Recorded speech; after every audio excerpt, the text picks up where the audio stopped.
I want to welcome you back to Black Site Tonight. We're going to talk about Trump's Super Bowl interview with Fox News' Brett Baier.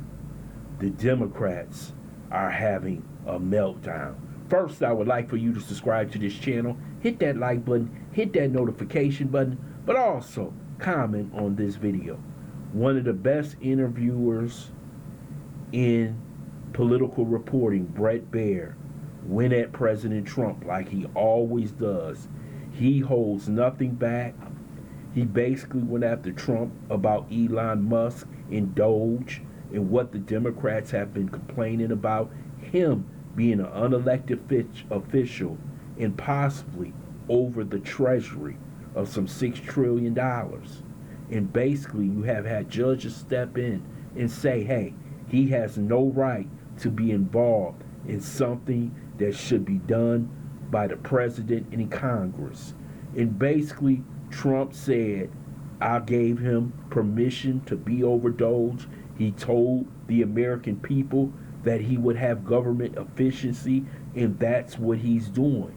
He also went after President Trump over getting rid of the Department of Education, in which many Americans have supported the Department of Education ever since it was founded.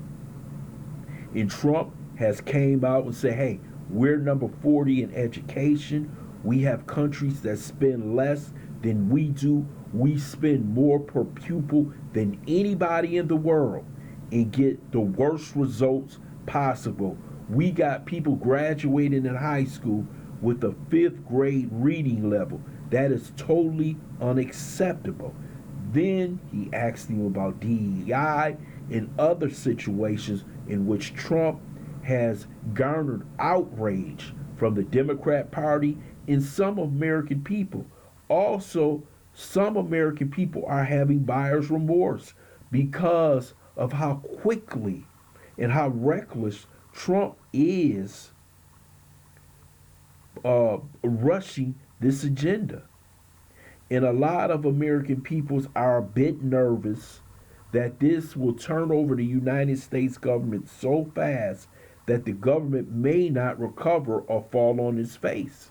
So Brett Baier was extremely tough with President Trump. A lot of people criticize Fox News, but Brett Baier is a real reporter who asks real questions. There's a reason why Kamala Harris wanted nothing to do with Brett Baier, because he's going to ask you the questions that the American people are asking at home. But it's never enough for the Democrat Party because they have to have that meltdown. They're trying to get their fundraising levels up. They got Jeffries, they got Schumer out there saying that they have a plan to fight this war. You got protests over the USAID, what Trump is called a money laundering scam, in which he has put everybody out there on leave and basically has moved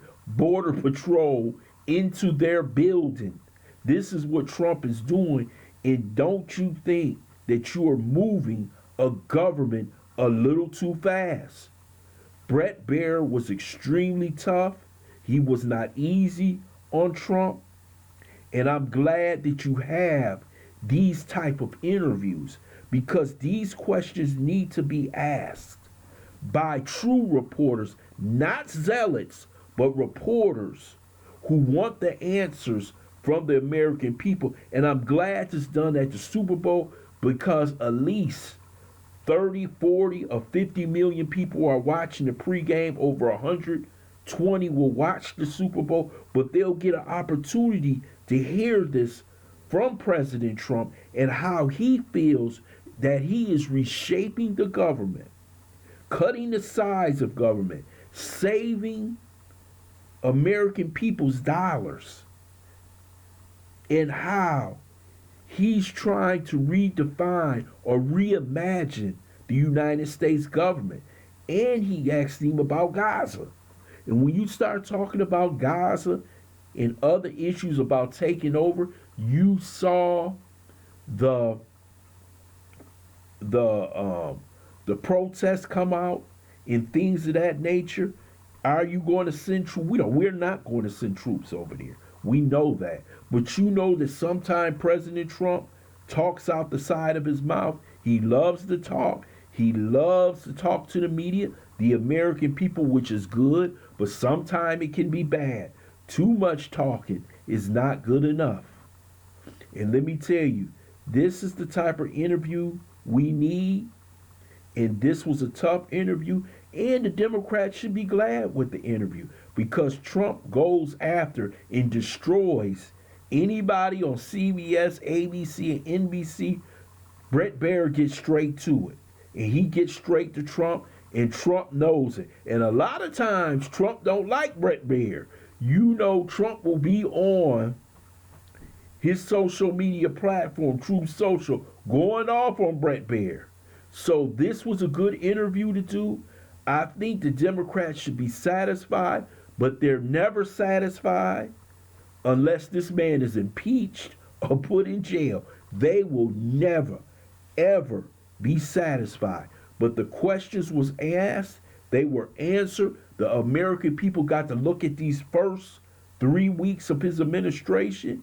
They can determine after 100 days if they like it or not, and they can come in after 2 more years and put in a new Congress, new House, new Senate, to basically reject his policies.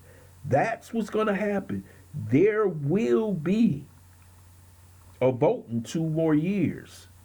And the Democrats have to understand it. So this, to me, was a good interview. But a lot of the Democrats that you, from Midas Touch to Tabitha to Tyler Cohn, whatever the hell his name is, all those people will be going off on Brett Baier and Trump. But this was a tough interview. It was a good interview. It shows what is on Trump's plate, what Elon Musk is going to do, and what the American people can expect for the next 70 days of these first 100 days of his administration and beyond. And I'm glad this interview was done. I'm glad the American people were given the opportunity to see for themselves. They didn't have to see it through the media's lens. They can hear it during an interview that Trump gave to me, the best political reporter in the business. Many of you may disagree. I would love to hear your comments in the comment section. I want to thank you for listening to Black Site. Hope you subscribe to this channel. Smash that like button, but also share this video.